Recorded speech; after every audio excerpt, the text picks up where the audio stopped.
Okay, everybody, it's me again. I'm back. Hello, this is like my chapter 6 of my little online Grimoire. Maybe the last one maybe upset a few people, I don't know. And I'm sorry if you feel bad, but on the other hand, you know, if there's something wrong, then I think we really got to just like say what is wrong and what is right and try and bring about a better level of clear-minded understanding and thoughts and feelings. What on earth can be said on the subject of divination? Oh my word.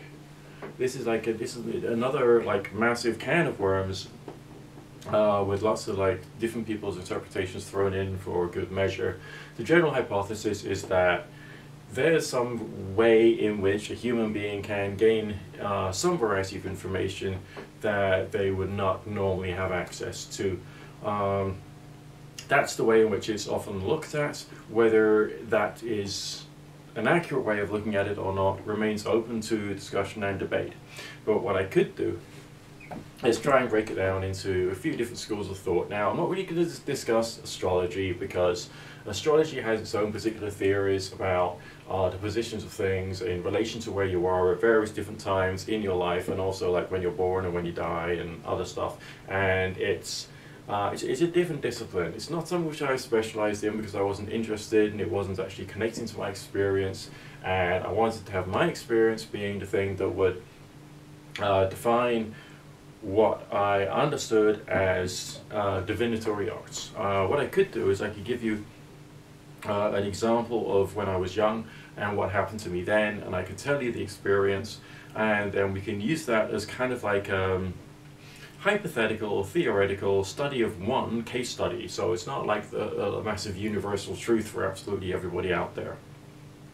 But this is the experience that I had, which I think demonstrates from a kind of like a more psychic reading point of view what could hypothetically be, you know, divination could be about.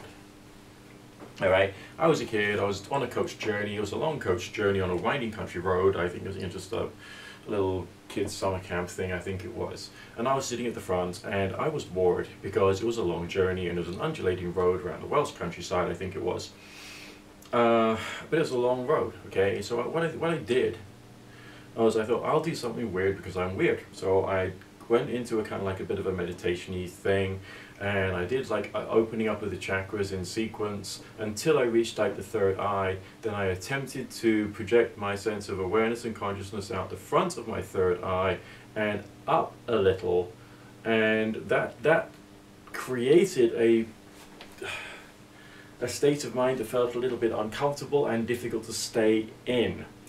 But from then I used my intention. I intended to see what was over the hill, what was coming over the hill, what cars were coming my way, what color they were. Okay, just for a laugh, to see if I can get some accurate information, just for a giggle.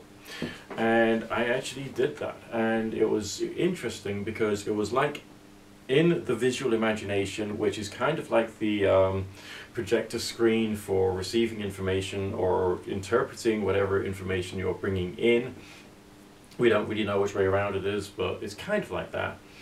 Then I could see that the first one was going to be grey, the next one was going to be, oh my, the next one's like a browny muddy colour, the next one's going to be bright red, and the cars came through in that sequence, in that way. But I was perceiving it in my mind's eye through a circle, right? There's this little like circle in my mind's eye, and that's where I was seeing everything through, almost as if that was like it connects somehow with what Sylvan Muldoon and Hereward Carrington were saying in the projection of the astral body with the extension of the astral cable. So that maybe that's why I was thinking along those lines.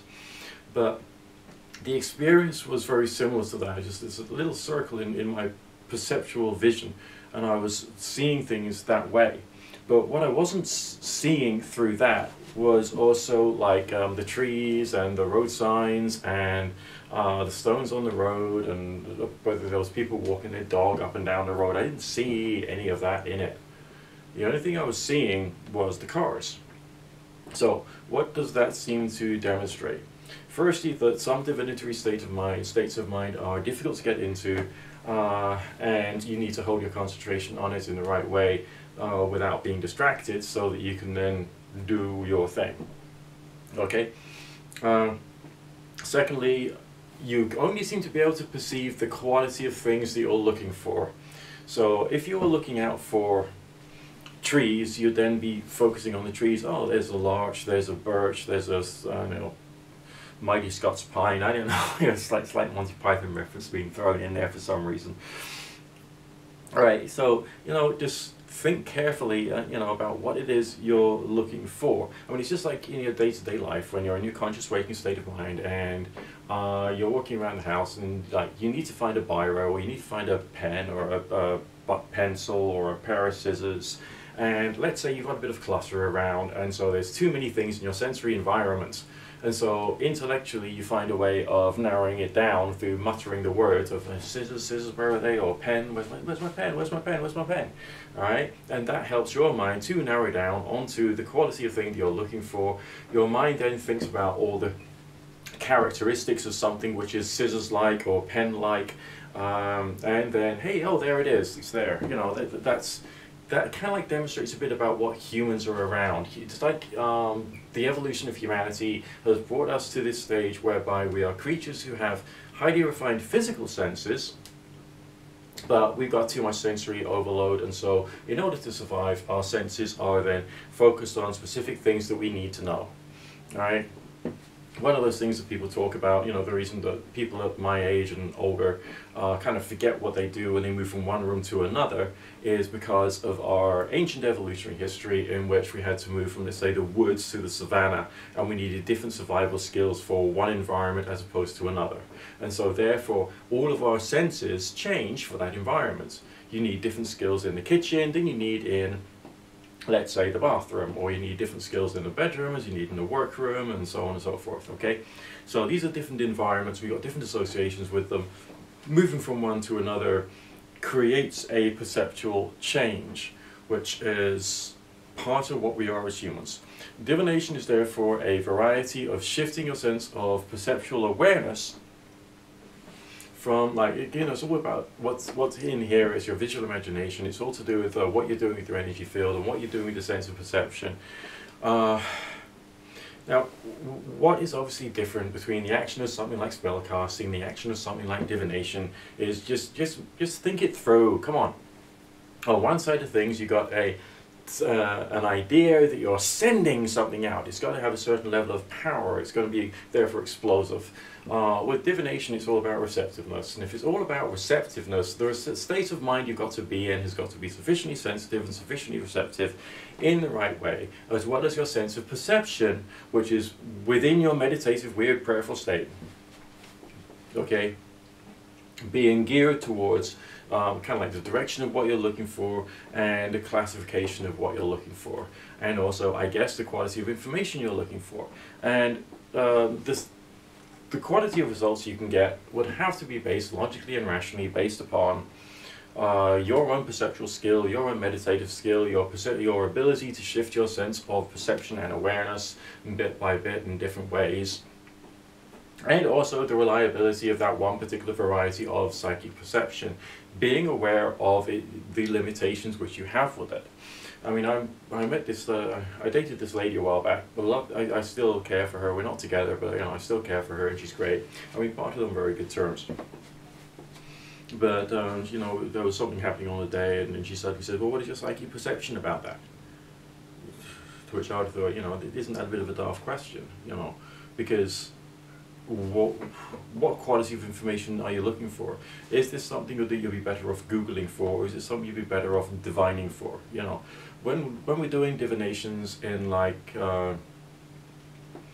with things like the tools which I'm most associated with, tarot, runes, crystal ball, and pendulum, alright? These things are predominantly the tools for the person who operates on the psychic reading level. A person who operates on the mediumship level would not need to use any tools whatsoever, and the tools themselves would become a distraction from the focusing and on the inner or higher levels of processing that they require. So a medium is just going to sit there in a darkened room with just one candle burning and would just do their stuff that way, okay? Obviously, using a darkened room is better because there's a change in brain chemistry which happens when you dim the lights and it's darker. You've just got a bit of candlelight going because that's giving off yellow light, not blue light, because there's no blue light in the yellow light source, and therefore it's much more relaxing and you can go into meditation better. That's why mediums are often in darkened rooms with candles. It's not necessarily because the candle has some specific symbolic purpose. It's just that the candle light is there to just like help provide a nice, chill, relaxed, appropriate atmosphere for the purposes of doing the forms of meditation, opening up and questioning of whatever the consciousness is that they feel are somehow going to have an impact. But then there's other things such as like how they're going to do it will be through the calling out, through using imagery for the purposes of connecting to the person, like a photograph of them, or maybe a story that was told about them, and some other ways of attempting to bring that consciousness to them, which is therefore considered to be a state of evocation or invocation. But most of these people don't even bother to use things like circle casting and the rest of that. They just sat there in the quiet, which is why a lot of the rituals in inverted commas that I've done, which have been essentially of a vaguely magical or psychic nature, have often been done just sat on my armchair. There'll be no point in me doing a YouTube video about that, because a lot of you guys are just interested in the eye candy. That's why you watch a YouTube video. You want to see the eye candy. You want to see the Ouija board and the rest of it. I'll have a little chat about the Ouija board shortly. What kind of things can be ascertained as a result of divination? Well, it could be nearly anything and it could be nearly nothing. Now, obviously people like Alphonse Louis Constant, when he was writing, was using a bit strong language when talking about tarot. He was saying that you could just be stranded on the desert islands with only a pack of tarot cards, and you could discourse about every single subject on the face of the planet very eloquently, just with the infinite number of combinations appearing in the tarot. Obviously, this is a complete and utter load of hooey, and this is one thing that's written in Transcendental Magic, which I laugh at because it's quite so wrong. An individual can only communicate as articulately about a particular subject as they have the knowledge and education so to do. So therefore, is tarot itself, or runes, or any of these things actual tools of prophecy? Yes and no. We're going to focus more on the no side of things, because what I want to do is talk more about how psychic reading is done in terms of perception and in terms of energy. If you take a tarot deck of any description, and yes, funnily enough, I do have a few lying around, okay, you deal out a spread, what you've got there is just a pretty pattern of patterns. You've got a pretty pattern of images. When you're looking at that, you've got some associations with where the positions could be, but on the other hand, is it the actual cards and the outcome of the physical shuffling of the deck, which is what provides you with the input that you need in order to do the actual reading itself? Bottom line is no. It's more to do with your knowledge specifically about what you're picking up energetically in your conversation with your client. That's essentially what it's mainly to do with. But when you've got these cards there, there's these little things, each card can have about 100 different symbols if you know where to look. And once in a while, one of them would just suddenly pop out to you as being somehow a little bit more, you're drawn to it somehow. Why are you drawn to it?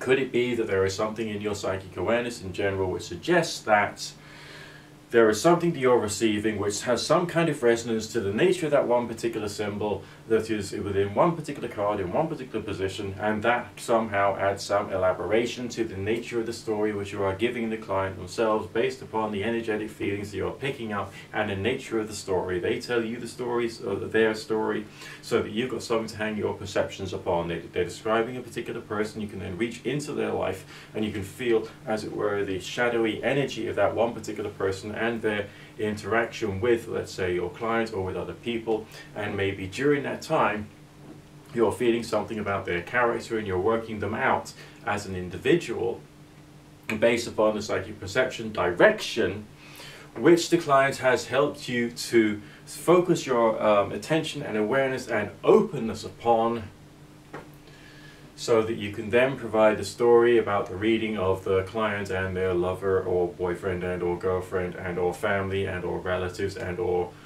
colleagues in work and so on and so forth, okay?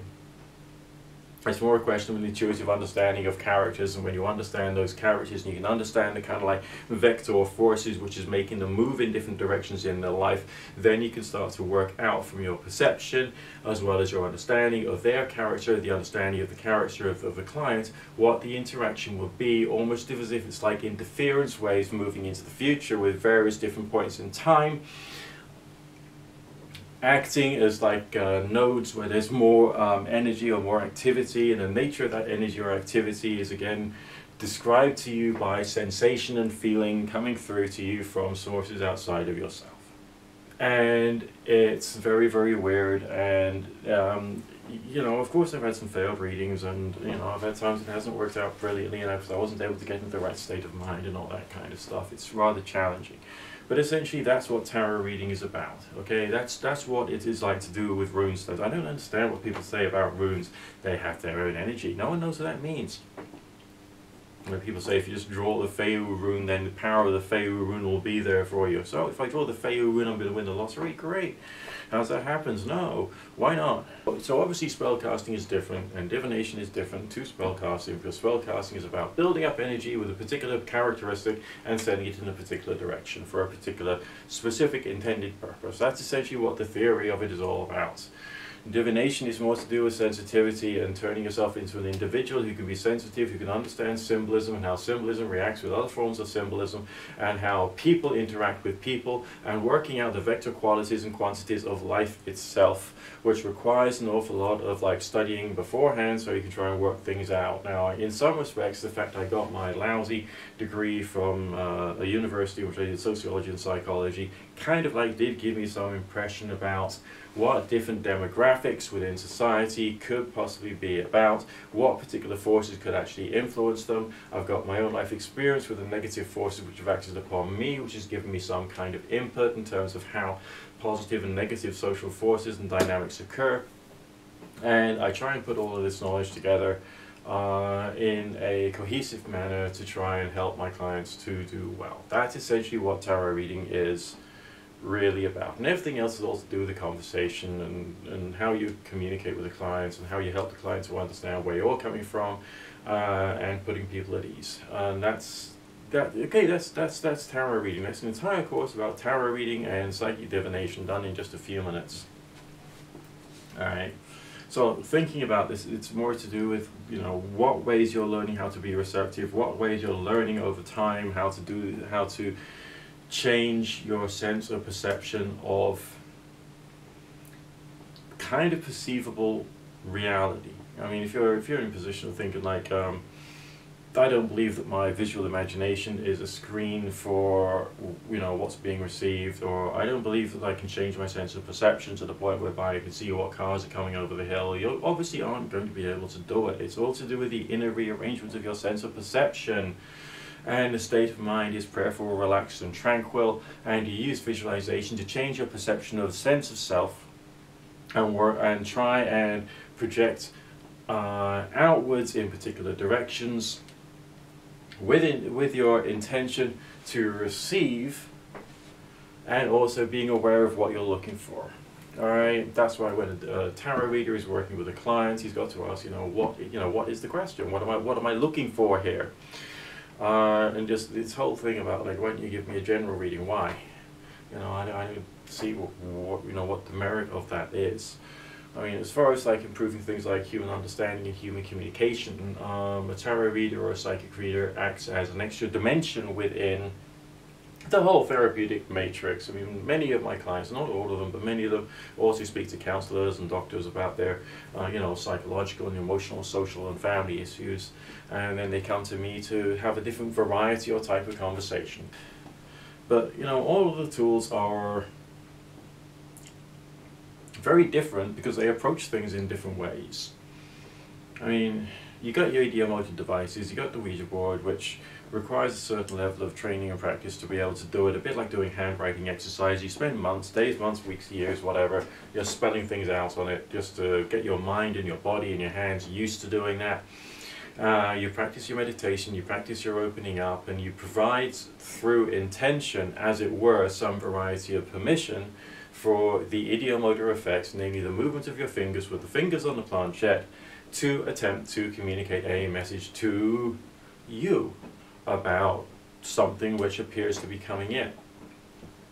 Obviously, the experience of doing something with a Ouija board is more to do with a long-term experience. It's not a short-term experience. Okay, it's not a short-term sort of.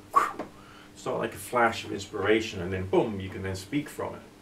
You know, it's not that. It's a slow burn exercise. It's only one question at a time. I once attended this ghost hunting event when there were lots of people around the Ouija board table, and they were all asking questions at the same time. And I thought to myself, why can't these people just sit down and realize that you can only ask it one question at a time, then be patient and quiet and still? That's, you know, that's his modus operandi. That's his, you know, the system. You sit down, you relax, you be quiet, and you ask that, you know, that one question, see what happens. Then you wait. And once that's done, it's the next question. Then you ask and see what happens. It's a very long, slow process, and sometimes I get a bit of back pain doing it, but it's fun. But it's an idiomotor device. You change your sense of perception to attempting to receive something from an apparently conscious entity when you're in a sufficiently heightened state of being and you are sensitive. If you're worried about forms of spiritual intrusion, then by all means put up your superstition around you, do your pentagrams, do your lesser rider pentagram and stuff. Obviously when no one's looking, because everyone will think you're a bit crazy doing it, but they'll think you're a bit crazy doing a Ouija board seance anyway, so you take it or leave it. In your visual imagination, put up whatever varieties of boundaries that you see fit. In your visual imagination, program it. Give it instruction. The circle around you, the entities you believe are there, give it instruction. Your job is to do this, your job is to do that, your job is to do that. This circle's job is to repel this or send back to whoever is sending it to me, whatever. Program it. Do it.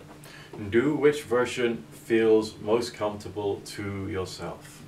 The pendulum itself is curious because it only provides singular short answers with each swing. Okay, it's either saying yes, or it's saying no, or it's saying maybe, or maybe the orientation of the swing is pointing in some way in which it's providing you with a sense of, okay, there's an answer there. Just like the semicircular charts. Okay, these semicircular charts for pendulum dowsing, they are great and they are good fun. But remember what they are. They're a representation of your visual imagination. They're a representation of your sensitivity. So that's the way in which you have to look at it. Okay, it's a representation of my sensitivity. You can have some pendulum charts which go on about the planets or colors or minerals or infectious entities from outer space or something like that. Some of them are more outlandish than others, that's right, but because some of the people in this world are a bit more outlandish than others. So it's not a question of just owning the pendulum and owning the chart and hey presto, you can do it. No, it's a question of owning the pendulum and owning the chart, and then practice and practice your sensitivity and try and work out what your apparent success rate seems to be, and then put it to the test. Put it to the test with more serious questioning and see what kind of results that you get. It's a question of changing your sense of perception. It's a question of seeing this as skill development over time. Human skill is variable, so you aren't going to get it right all the time, and I'm sure there are even professional dowsers who make the occasional mistake. But there is certain qualities of information which a very, very skilled specialist dowser who has made their entire energy field, their entire life all about the dowsing, would be able to do, and they seem to be able to locate water and oil and tell you how far down the stream is and how easy it would be to get to and what bedrock you'll be going through in order to get there. But that's only because they are specific varieties of psychic readers who have a certain level of sensitivity and can send their sense of perception in specific ways and have certain particular specific ways of measuring things. How is that done? That's a good question. But the way it seems to me, I have not managed dowsing to that particular level at all. I do it, I use it as more of an intuitive tool. But why can't someone say, okay, well, that particular seam is going to be 1,000 meters down, that stream is going to be about 500 meters, and so on and so forth? How comes they provide this information? And that will be due to the way in which they measure whatever it is that they're doing, the way they feel it. So if I'm asked by someone, when are they going to get married this year after their boyfriend's proposed, I would then read upon it in my visual imagination as the wheel of the year with the 8 fire festivals, and I would just try and feel where there's a greater sense of there being some kind of change. And then from that point, I would then be able to say there's a likelihood that there's some kind of change happening at about then. So my means of measurement, therefore, is based upon the eightfold wheel of the year, when we're talking about time.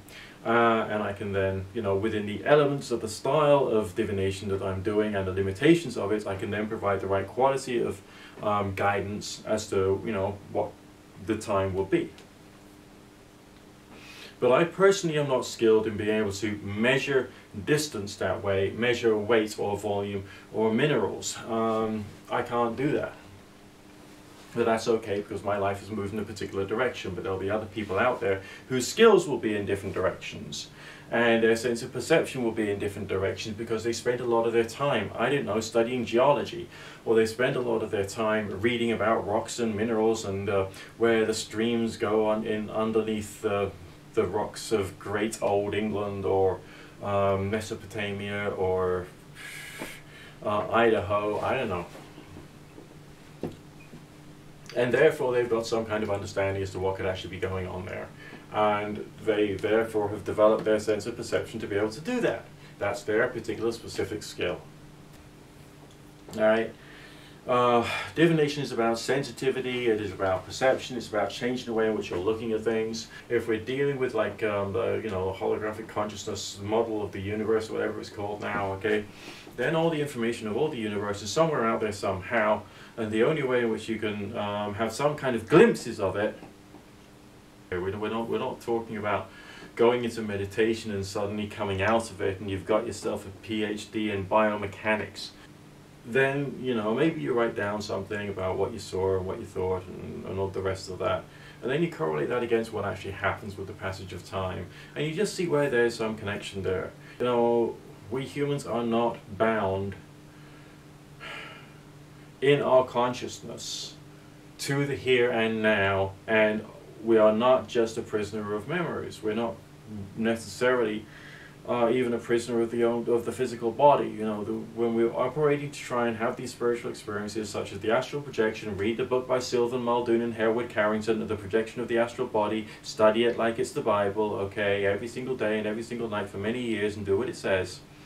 And then you'll have the evidence from your own personal life that your consciousness can exist consciously in the same way it does now when you're awake and you're watching this, when your body's asleep and you go and experience something somewhere else and you intend to go and experience that something somewhere else. So you're not bound geographically as an individual, you're not bound in terms of time as an individual, you're not bound 100% by your senses. But the achievement of these consciousness-based experiences are difficult at best. Okay, they're difficult at best. But these things do happen, and I want to encourage people to start playing with it and playing with different forms of sensory perception and different forms of sending their sensory perception out in different directions. One of the analogies I heard about dowsing is that, the dowsers like extending some aspects of their aura almost as if they're like a whopping great energetic amoeba, all right, and they're sending out a little food gathering leg from the body of the amoeba. This is like a limb or a plasmic extension through conscious awareness to whatever it is you're looking for, and it's programmed with the intention of what you're looking for. It takes practice, it takes shifting your sense of perception, it takes awareness. Obviously the pendulum is used an awful lot within radionics, and radionics is about geomancy, and geomancy is about the energy of the earth and the energy of life itself. And it's used with the radionics machines as long as the stick pad, because the stick pad method whereby instead of using the pendulum, you're taking your fingers on a smooth surface and you're just rubbing it either in a circle or in a forward and backward motion. We carry on answering your questions, and all of a sudden you get a stick response, which is when, so it seems to happen by itself automatically, and all of a sudden, bam, you get the stick reaction.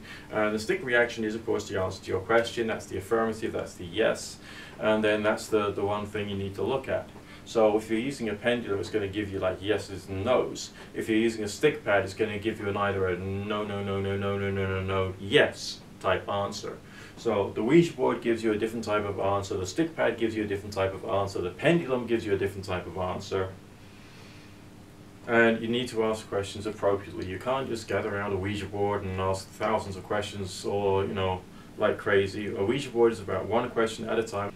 So that's what that's about. The pendulum is different. The rune stones is more like a tarot type experience, but the fact of the matter is there are a system of symbols which you build an understanding of, either intuitively through your own meditations upon them, or indeed through reading the various mythologies and interpretations of what the runes are about. This loads into your understanding something about what those symbols could possibly be dealing with, and then you carry on expanding your understanding of each symbol bit by bit until you've got a more cohesive understanding.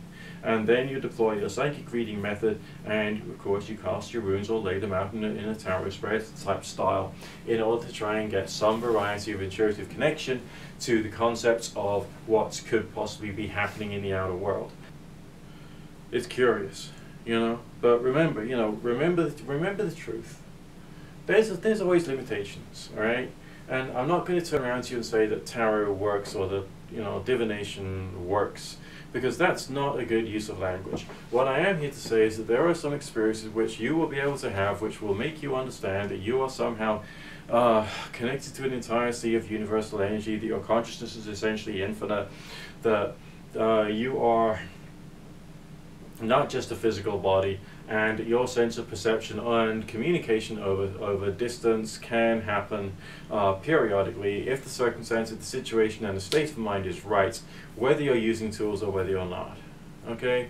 That's essentially what divination is about. The only other thing I could discuss would be necromancy, really, or something like that. In which case, we have a bit of a debate as to whether the practitioner is actually communicating and commanding a dead person to speak, or whether that's just another analogy towards mediumship being sold to a more aggressive audience. We don't really know. I mean, it could easily be that the individual is actually extending their psychic perception or their psychic cable to a particular location, but their only means of understanding these things is through the intellectual and visual operating system and VDU of a necromancer's circle, or using the crystal ball and the dark mirror in that way. Dark mirror and crystal ball are basically like combinations between psychic perception and remote viewing tools, as well as being there for apparent spirit vision seeing type experiences. Whether the thing you're actually seeing in the dark mirror or the crystal ball is a spirit will always be up to debate and discussion, because then we're moving into the world of the even weirder. I mean, I can discuss divination from a much more direct point of view, because it's a much more commonplace thing. It's a much more easy to access thing, and you can put it to the test in different ways, and you can start to work on where your sensitivity is coming from, and you can carry on building up your skills, and it's much easier to regard that, I suppose, as being a hard and fast, clear, true thing, as opposed to something like talking to spirits, which not everyone believes exists. But on the other hand, sometimes you might think that the spirit does exist, and sometimes it doesn't seem like it exists, and it's just like it's just something which your mind is creating for the purposes of making sense of what it is you're trying to achieve, or what it is you're receiving. Okay, so with the dark mirror, you're sat down in a darkened room, no other light in it apart from two candles, one either side of the dark mirror, and they're reflecting their light onto the other side of your face. You're staring into the reflection of your own face until you develop persistence of vision hallucination, which is when you know, it goes a bit cloudy and a bit colory, and a bit like a weird colory clouds. Ideally you're going into meditation, you're going into prayer, you're going into a semi-trance-like state, a relaxed state, and then you're reaching out with your intention. What are you reaching out to do? It's either for remote viewing, in which you're sending your intention to perceive something in a particular way. Feel it, okay? Feel it going in that direction. Feel how it could be sensed to be moving in that direction. Make requests that you perceive the things in that location, and just see what happens, and try and like take accurate notes of what the experience was about afterwards, and then see whether it correlates with reality, just for fun, just for, you know, exercise and see what happens. Sometimes you'll get some things right, sometimes you'll get some things wrong, because human skill is variable, but it can be used as a tool for remote viewing. But its also main use is more in the more necromantic kind of like demon summoning, angel summoning, speaking to shades of the dead and that sort of thing, in which case you just set your intention to be able to communicate with that particular entity or concept, and maybe you do a few things just to remind you of, hold your mind on the idea. Let's say it's a deity from the northern pantheon. Let's say it's Thor. Maybe you want to take a little hammer of Thor, a little few miniatures of Thor around here, there, or everywhere, buy a cheap drinking horn somewhere, shove that on the table, anything to make you feel right. Alright, it's just there to create an atmosphere. And through the atmosphere that you create, you can then not be focusing on that, but to use that as part of the environment, whereby you can then attempt to perceive that thing, and then you do your prayers to this guy, and you ask him to come along, and you reach out, and you say, be welcoming, and then maybe you'll have something weird appearing for you as you're staring intently at this persistence of vision blob in the black mirror. Alright, and then you write down what you've experienced when you've finished it, and that's that. Alright? If you wanted to do other things, such as like a circle casting around you beforehand, you can if you want to, it's not necessary. I've done dark mirror scrying with a rusty frying pan full of water, and I was like staring over it like that. It gave me a crick in the neck, but I didn't have some weird experiences doing it. Alright, there's ways of doing it. A cup of coffee. Right. Darkened room, cup of coffee, candlelight aside, with the light going onto your face, you can do the same thing. There's ways of doing it.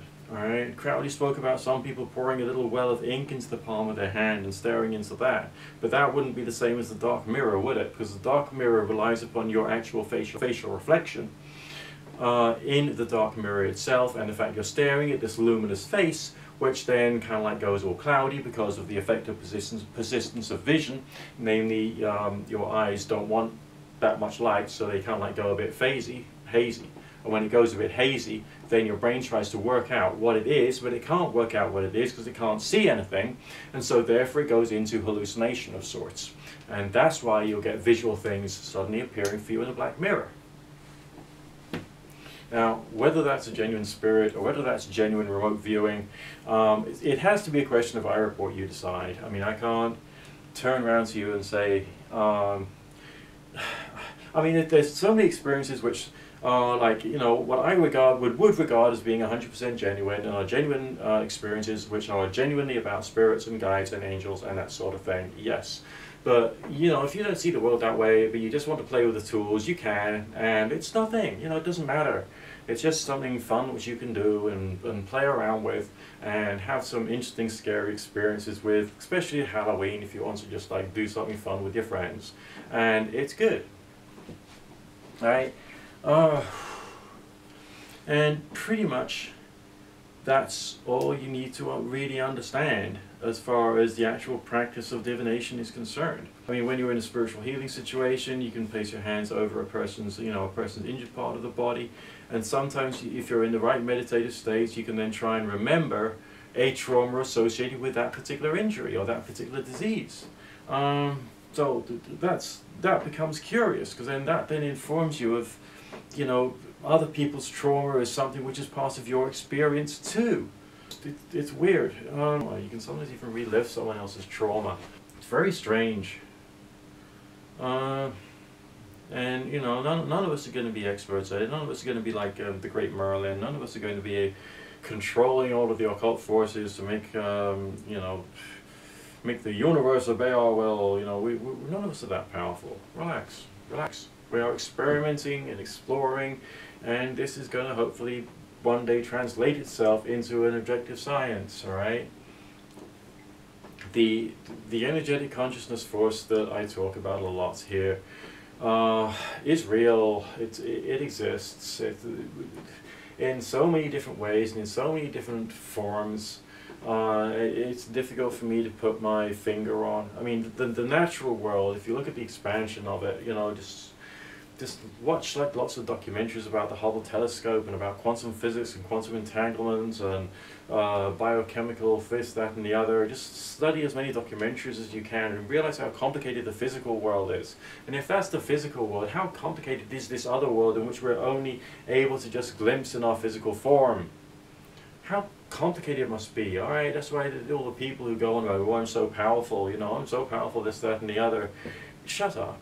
You're no powerful than anybody else. You're just a regular, ordinary guy or girl, and that's that.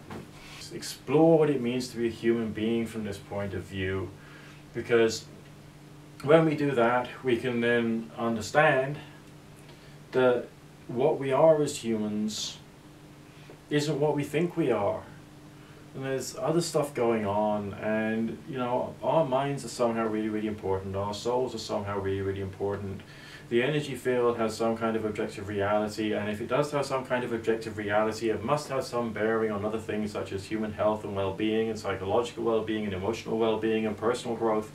And that's why all of the fun stuff which I saw in the Mind Body Spirit Festival in Birmingham, NEC, when I did the stool holding for Spooky 2, that was so cool, because there was like all these people around. There was healers who were just using the force, there was people doing spiritual healing, and there was people doing crystal work and the rest of that. These people are touching this level of life, this level of reality, and attempting to find something in it which is useful for people. It's important, you know, this stuff is important. And, you know, we can't allow our language that we use to describe this as, you know, just to make us seem terrible and the subject seem terrible, and to make people think that we can't think, and break everything down into, you know, just everything broken down into physical reductionism because of the power of the skeptical community, which isn't all that good, because I don't think that they're actually thinking, because what they're doing is they're trying to use argumentation rather than direct experience. And if you use argumentation rather than direct experience, you're not getting the primary data. And you can only get the personal experience through turning yourself into someone who can explore these things, like me.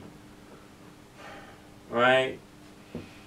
Who's brave enough to do mantra meditations and brave enough to read The Projection of the Astral Body by Sylvan Muldoon and Harewood Carrington and take the friendly thing seriously. And if you don't do any of that and take so long over it, just like people like me have done, then you're just going to be believing what other people tell you. I mean, just the journey I've gone through with my own personal physical self-healing, I've come across things which is disagreed with by the medical profession. Alright, there's things which are true in the here and now, which the authoritative bodies have not yet got their head around, and therefore, you know, I suppose everything which is alternative needs some kind of objective experimentation, exploration, and analysis by the regular person, by the lay person, because, you know, there's going to be more and more useful stuff from that if you actually look at it properly. But I say useful, not essential. If there's a particular life problem you're dealing with, if I was you, after all my years of having started my journey from the age 4 when I saw a ghost to the age 49 right now, I would say that you probably need to look in a different direction, to the most part, for a lot of people. Okay, to the vast majority of part, you know, if you want to get your lover back, then you got to phone your boyfriend or girlfriend or whatever. You know, if you want to get yourself a job, then you got to apply for a job. You got to go out there and do it. You got to make yourself the kind of person who can get work. You know, you got to do things and progress so that you can then do more things in your life. And it is going to be faltering, and you can have good times and bad times, and good seasons and bad seasons, and good years and bad years, and that's just part of life.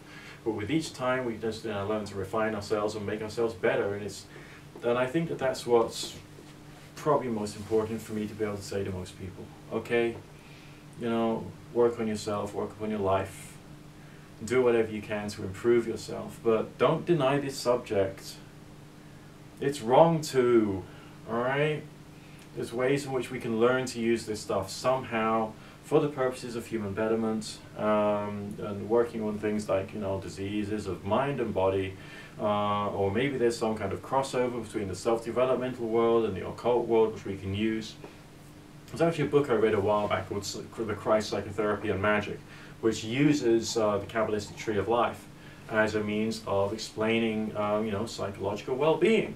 So there are plenty of models and like things from proto-science, you could say, things from what came before science, which could be used intelligently and creatively by an intelligent individual who's got the right kind of attitudes and is not prone to religiosity or superstition, and who can then think things through. I really, really, really, really, really believe that it's, understanding divination is important. You've got to stop thinking that the world is 100% the way in which you already think it is.